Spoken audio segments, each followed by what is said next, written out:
Hello and welcome to the screencast about Prodigy for edu807. In this screencast, we will be talking about Prodigy and how to use it in your classroom. We'll be talking a brief introduction of how to make a Prodigy account for your students and your classroom.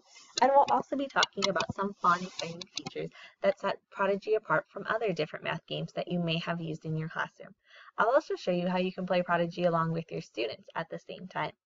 So without any more interruptions, let's get started about how to play Prodigy. First, when you come to the home screen of Prodigy, you can go ahead and watch the video for how to use it in your classroom. I watch the video with my students before I let them play. And then you can sign up to get your own free account. When you sign up, you can pick who you are. You don't have to necessarily be a teacher to sign up. You can also be a parent.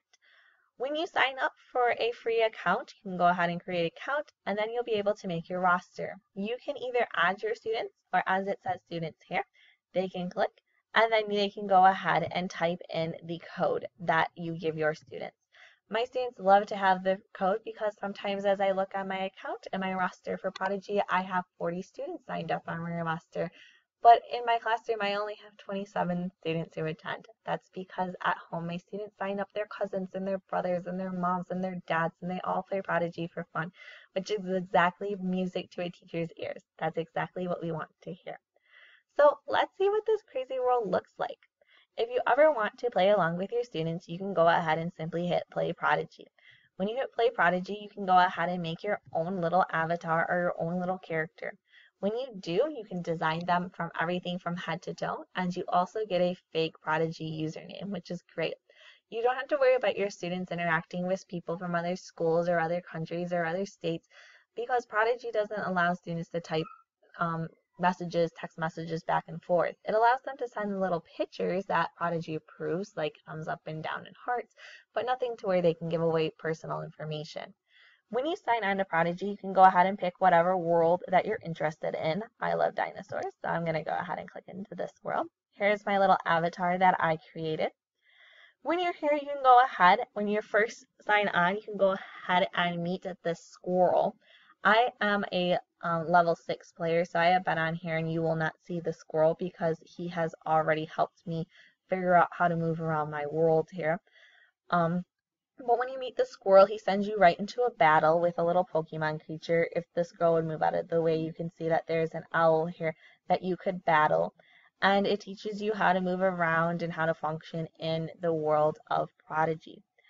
To move around, you simply just click where you need to go. And if you're interested in going into a building, you can just simply click into the building. And this one's locked, and it means that's coming soon. I noticed that today, and I really want for it to work because I'm excited to learn about dinosaurs. When you walk around, you can click on other players to see what kind of goods that they have that you can trade. You can visit their house, you can battle them, you can view their gear and also their stats as well.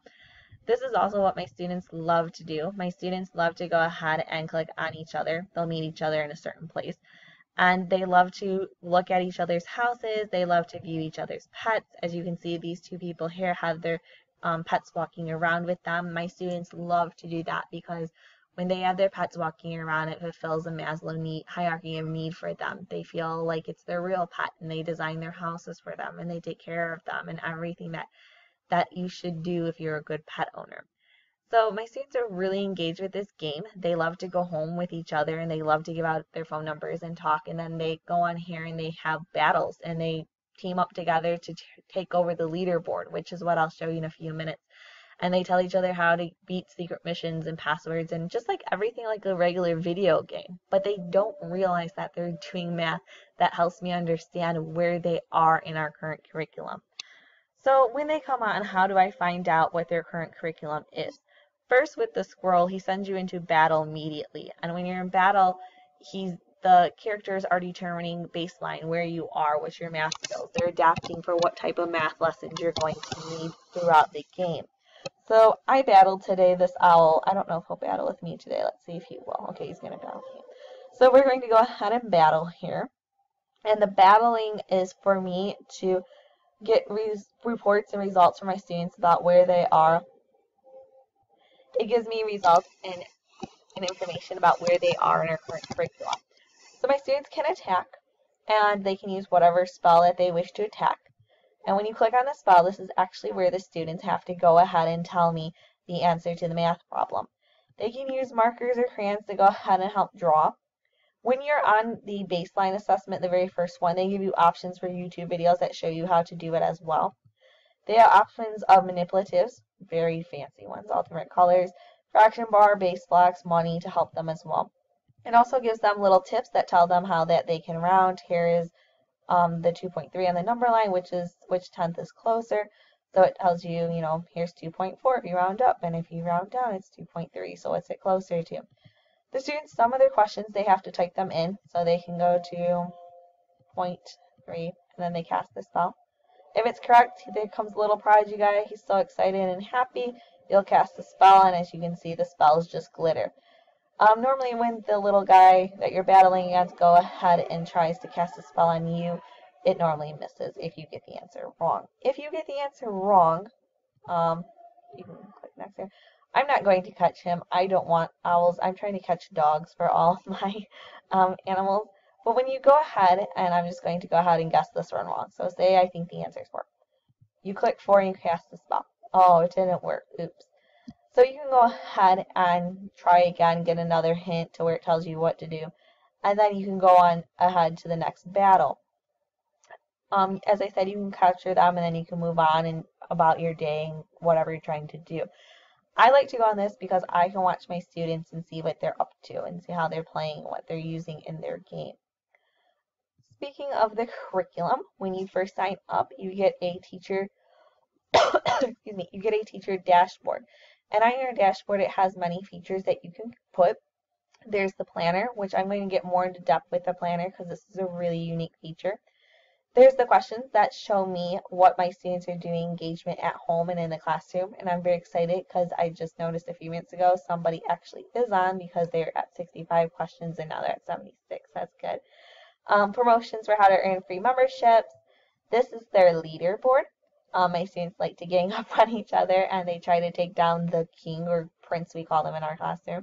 And they do this by getting the number of questions correct. This is why they do this at home, because they get more questions and they can answer them more correctly. It tells me the skills that they're struggling for the week. And then it also tells me placement, like where my students are, what grade level. It also tells me the active assignments as well. So the unique, neat feature that sets Prodigy apart from any other math curriculum that will enhance your curriculum is the planner. I like the planner because it allows me to set what I need for my students when I need to have it done for them. I can plan out my whole school year using this planner if I choose to, and I like that feature. So how do we do it before I get into any more details? So if I want to create an assignment, say I want to create one for next week because I have no plans here. I just go to create assignment, select the skill. I'm just going to pick 2D shape, hit next, select my students. This is great because maybe some of my students don't need this. So if I don't think Ada needs it, I can click off of him. Or if I do, I click on him. Maybe I just want 2 kids to do addition for the day. So I can do this for the skills, pick who I want, and then set a date range. So I can choose, I can choose what days I want. I can choose if I want it to start on the 6th, and then if I want it to end on the 6th. Maybe I just want a short assessment for the day, just to collect data for maybe I'm doing an IEP or something. This will be helpful for me. What happens to my students on their end is when they sign in on the 6th, if I make it for all students or just one student, all those questions that day are going to be on 2D shapes. I can set it to end at a certain day, so I can make it start on Thursday, make it end on Friday, giving me a pre-test and a post-test. And then as you can see, I can spread it out for longer times during the month as well.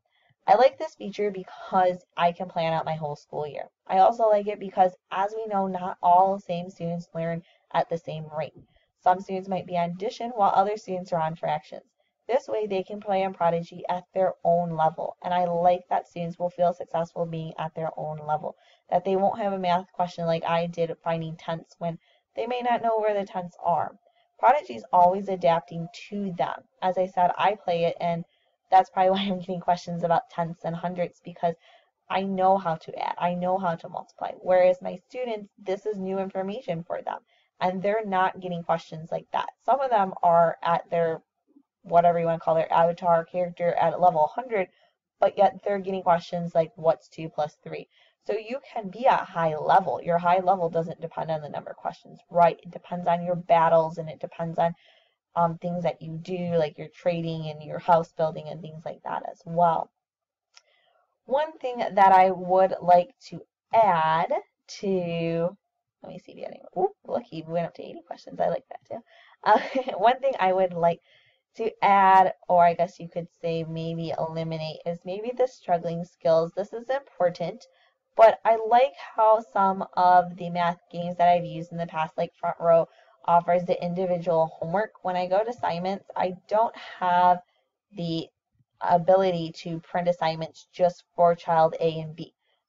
When there's no homework, I don't have any paper homework to give my students, and some of my students don't have internet devices at home, and I still want them to learn what's happening in the math, but I can't give it to them when it's internet based and they don't have any internet at home.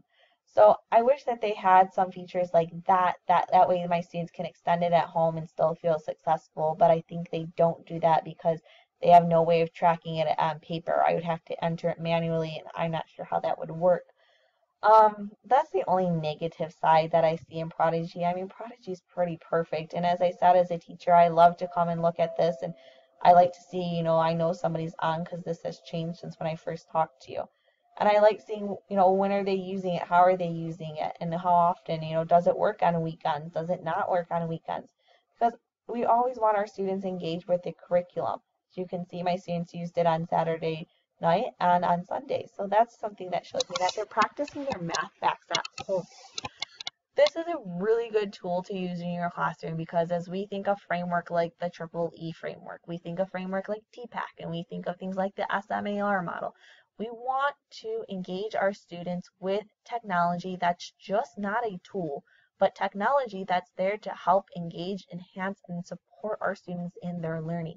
This is a tool that my students are going to use that are going to engage them with the curriculum. It's not going to make them a math wizard overnight or maybe in the next year, but it's going to give them some confidence because sometimes my students will come to class and say, Miss I did see that on Prodigy, 2 times 4.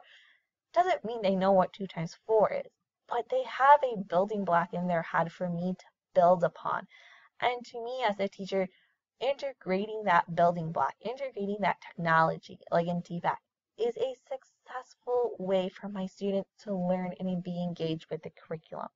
So in the end, Prodigy is a great, perfect game for your students because as you saw in the little video game here, let me just click out of here, sorry. So as, I have to change my answer. So as we see, Prodigy is a great, interesting little game here for our students. And it helps our students become engaged with the curriculum because they're so fascinated in becoming the next leader. And they're also engaged with what they need to do to become the leader, to get the next skill. Prodigy touches on more than just learning math facts. It gives them, as I said, Maslow's hierarchy of needs. They get that sense of community and belonging because they can collaborate with their classmates and talk about what they're doing in there and how they build their houses and how they beat these guys. It gives them a sense of love because they can love their characters. Although they physically can't see their characters and their pets, they can love them. It also makes it feel like a gamification if we think about it in that sense, when students have the ability to be engaged, to keep participating. As Barry Fishman, the creator of Gradecraft, says, we watch students who play video games and they're so engaged. They get frustrated when they get the game wrong, when the question wrong, and they're so happy when they get it right. But no matter what they do, they keep coming back, and that's the engagement that Prodigy brings to the classroom. They keep wanting to play. I have introduced this 4 years ago, and my students that are now in 6th grade, not even in my building anymore, still play Prodigy on my old account. And that's because they're engaged. They're trying to be the Prodigy master, although they're not even together in the same school anymore. And that's why Prodigy should be incorporated into your classroom. So until next time, I hope you enjoyed my screencast, and I hope you take care of yourself. Bye-bye.